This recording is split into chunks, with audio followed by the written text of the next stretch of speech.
Hi, this is Jack, and I'm back again. If you remember, last time I left off, I showed you where I had put fiberglass on the fender to make a missing part. It was really rough, so what I had to do was I had to go in and smooth it out. So let me show you what I did. I started off with a grinder, 9-inch grinder with a very coarse disc.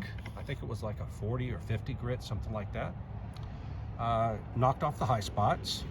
Then I came in with a multi-tool, vibrating multi-tool. On these, you're going to need to use I used a tungsten edge. I don't know if a carbide will do it or not, but if you just use plain old steel, it dulls really quickly.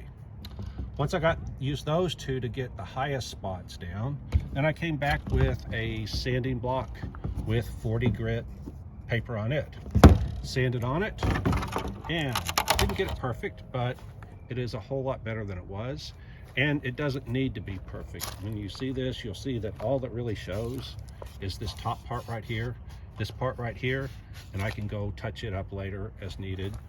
This edge might need to be cleaned up a little bit to allow the trunk and the door to close, but I can do that on an as needed basis. The problem was that, of course, it was stuck to this fender piece right here. Now, if you look here, it's been on here a while. I shouldn't have left it on so long, but things got in the way. This dark spot you see here, this is packing tape. And you can see that it was on so long that the packing tape actually disintegrated. But the whole reason for the packing tape was that I put on PVA, polyvinyl alcohol, and it's a coating that you put on that separates the part you're trying to copy from what you're making so that the two don't stick together. You can see it's a real thin film. You spray it on. I'll show it to you next time I do something like this. But the advantage is that the parts will not stick together. All right, so all the tape was for was to keep the PVA, to give me a spot to run the PVA down to and get that ready. This has got a pretty complex shape. So it had some corners and edges that were somewhat difficult to get to release, but I did get them to release. And there's some more PVA you can see. It's across here. The white stuff that you see is release agent. What is it called? I forget what the name of it is. Anyway, I'll look it up. So I put it all over the part first, and then when I did that, then I put the fiberglass on top of that. So if I flip this over, you can see that what I said before is what I really care about is this inside surface. So you can see by putting the PVA down and the white stuff that I have a nice smooth surface. This is the surface that I really care about, which is why it doesn't matter what this looks like, because ultimately at some point I'm going to make parts off of this using the inside of this, which is the exact shape of that.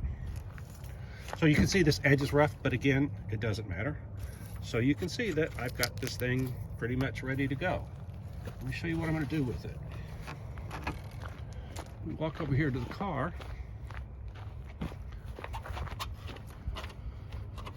What I made was a mirror image of this piece.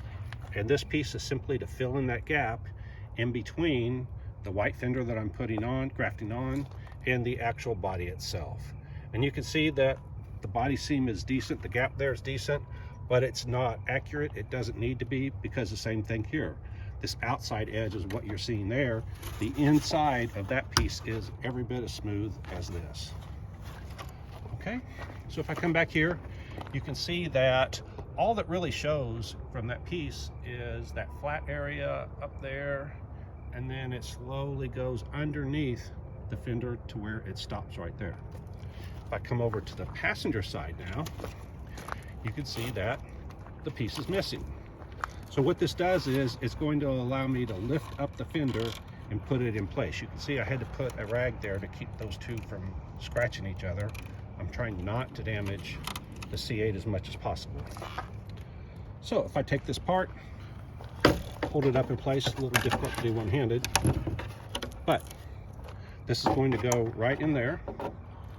You can see that would fill in that gap right there. It goes underneath that piece of rubber right there, all the way back to here. This will stay, which it will. There we go. Okay, that's the part that I made.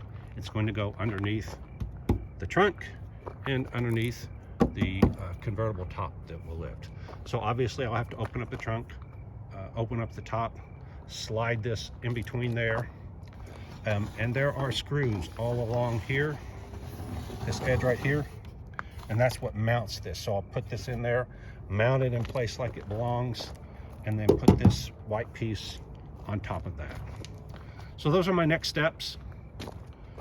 Just wanted to show you where I'm at, and it's getting late, and the mosquitoes are out.